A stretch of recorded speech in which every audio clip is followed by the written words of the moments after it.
Unwind your mind with the therapist.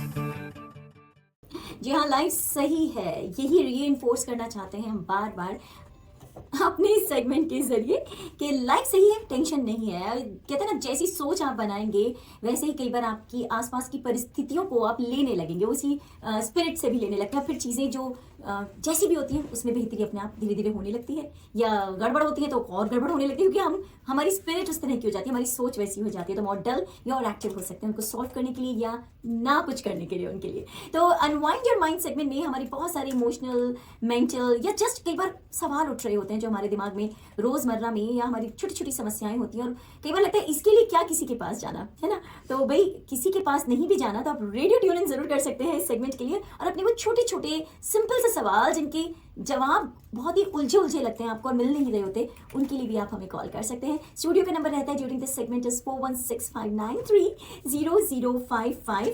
आप हमें अपने सवाल भेज भी सकते हैं, हमारे सोशल मीडिया पे इनबॉक्स कर सकते हैं, जैसे कि इंस्टाग्राम पे मेरा हैंडल रहता है RJ_Swati_Toronto, वहाँ पे आप डीएम कर सकते हैं अपने सवाल, या फेसबुक पर भी RJ_Swati_Toronto आप ढूंढेंगे, वहाँ पे अपने सवाल डीएम कर सकते हैं, पर्सनल मैसेज में मुझे भेज सकते हैं। और प्रशांत जी जो हमारे registered social worker and psychotherapist हैं, उनकी भी वेबसाइट है which is iwantpeace.org, peace is PEACE, तो वहाँ पे भी आप अपने सवाल छोड़ सकते हैं।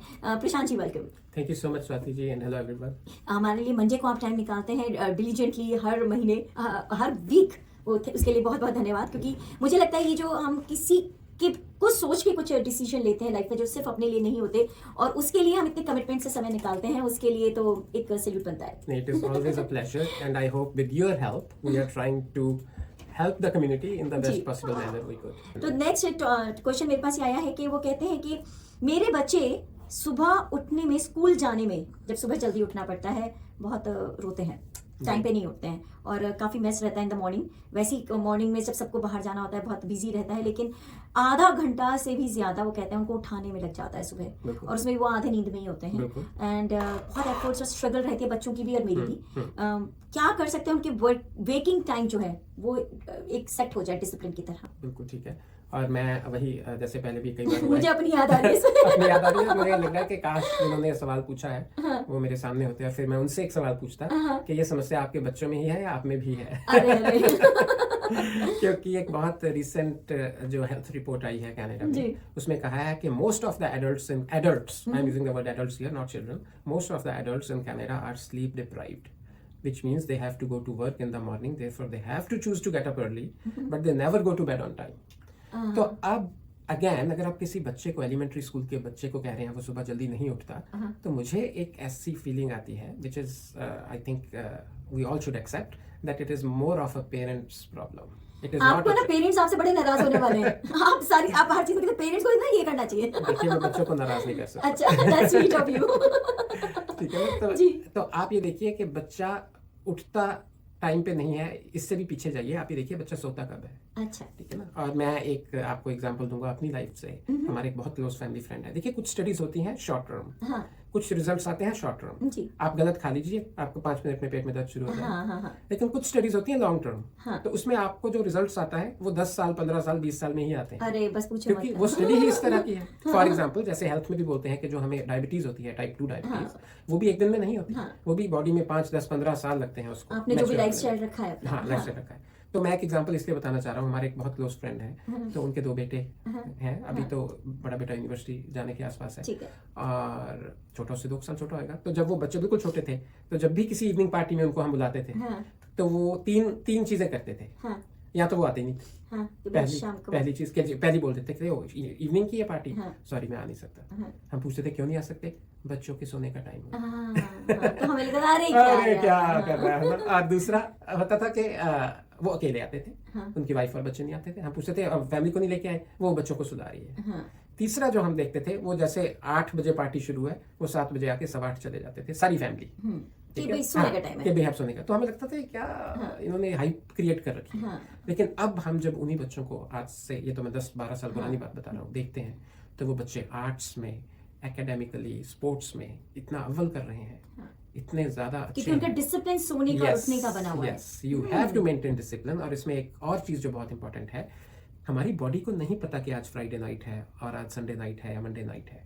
तो आप बच्चे को फ्राइडे सैटरडे संडे को तो पार्टीज में जा जाके 1-1 2-2 बजे सुला रहे हैं, और बच्चा सैटरडे सुबह को आराम से 10-11 बजे उठ रहा है, संडे सुबह को 10-11 बजे उठ रहा है। अब उसमें बच्चे का क्या कसूर है जब मंडे सुबह आप उसको 6:30 पे उठाने की कोशिश आप कर उसके रहे हैं? ब्रेन को गलत फीडिंग दे रहे हैं। बिल्कुल so it is not genuine. आप प्लीज इस चीज का सबसे पहले ओनरशिप लीजिए, ठीक है ना, इसको एक्सेप्ट करिए कि आप इसमें क्या कर सकते हैं, और आप उसके हिसाब से बच्चे की हेल्प कर सकते हैं। मुझे एक छोटा सा इसमें याद आ रहा है, एक स्टडी में पढ़ रही थी कोरियन पेरेंट्स की। उसमें वो कह रहे थे कि हम लोग जो इतना बच्चों को डिसिप्लिन में रखते हैं, वो ये कहते हैं कि देखो ना हमारे यहाँ के बच्चे ड्रॉप आउट कम होते हैं, और वो ये भी कह रहे थे कि डिसिप्लिन रहेंगे तो हर चीज में लाइफ में डिसिप्लिन धीरे धीरे आएगा, तो आपको उसका आउटकम लॉन्ग रन में दिखेगा। अगर जो अभी से बहुत लिबर्टी दे दी, तो ये तो बच्चे हैं तो भी पता ही नहीं है, तो वो चूज भी ग्रेजुअली जब पता होगा तो जरूरी नहीं है ठीक कर पाए, ऐसा उनका कहना था। मतलब आई एम नॉट रिइंफोर्सिंग कि वो सही कह रहे हैं, पर मुझे आपकी बात से वो स्टडी याद आ गई। क्योंकि जो सबसे बेसिक चीजें हैं, खाना हो गया, सोना हो गया, ठीक है, फोन हाथ से निकाल दो उनके टाइमली, हाँ जी, और हाइजीन हो गया, तो ये सारी चीजें तो आपको डिसिप्लिन सिखाना ही पड़ेगा बच्चों को। और जो फोन की बात कही, वही मेरा नेक्स्ट पॉइंट था कि सोने से 2-3 घंटे पहले बच्चों से फोन ले लीजिए, खुद भी रख दीजिए। चलो आपका क्वेश्चन बच्चों के बारे में अगर आप मेरे से किसी ने पूछेंगे कि आपकी क्या हेल्प करें, तो वो तब आपको बताएंगे। तो आप उनसे फोन इसके ले लीजिए क्योंकि जो ब्लू लाइट है, ठीक है ना, वो बेसिकली आपके ब्रेन को इस तरह का एक मैसेज भेजती है कि अभी सुबह है, अभी दिन चढ़ा हुआ है। तो उससे क्या होता है कि जो आपके मेलाटोनिन लेवल्स हैं, जो आपको नींद दिलाता है केमिकल, उसका जो प्रोडक्शन है जो रात में शुरू हो जाती है, जिसकी वजह से हमें नींद आती है, ये ब्लू लाइट उसके प्रोडक्शन को सप्रेस कर देती है। तो उसमें फिर आपको नींद आने में कई घंटे लग जाते हैं या काफी समय लग जाता है। खैर बच्चों में ये प्रॉब्लम कंपैरेटिवली कम है, उनको नींद फिर भी जल्दी आ जाती है, पर why to expose them to blue light when it's bed time. और लास्ट चीज मैं ये कहना चाहूंगा, I know today we did longer than usual, कि जो बेड टाइम है उसको इन जनरल एक कामर एटमॉस्फेयर, कामर स्पेस बनाइए, उसको थोड़ा शांति करिए। नीचे कोई टीवी सुन रहा है, किचन में बर्तनों की आवाज आ रही है, ठीक है, घर में शोर हो रहा है, आप घर का माहौल ऐसा बनाइए कि बच्चे को ऐसा लगे अब सोना ही पड़ेगा, सब सो रहे हैं, ठीक है ना। तो आप कोई हल्का सा जिसको बोलते हैं कोई सॉफ्ट म्यूजिक लगा दीजिए, ठीक है, कोई डीप ब्रीदिंग उनके साथ बैठ के हल्की सी करिए रात को, कोई बेड टाइम स्टोरी, रीडिंग, इस तरह का, ठीक है, डिम लाइट लगाकर बच्चों को पता हो कि अच्छा ठीक है अब सोने का माहौल बन रहा है। बच्चों के लिए वो एक अच्छी और एक सुहावनी एक्टिविटी बनाइए, एक पनिशमेंट टाइप की चीज मत बनाइए कि चलो उठो जाओ सो देख लो, हम तो बैठे हैं इधर, तुम जाओ। तो थोड़ा सा उनके साथ उस प्रोसेस में खुद को इन्वॉल्व कीजिए, and it's not a big deal, it's very easy to handle.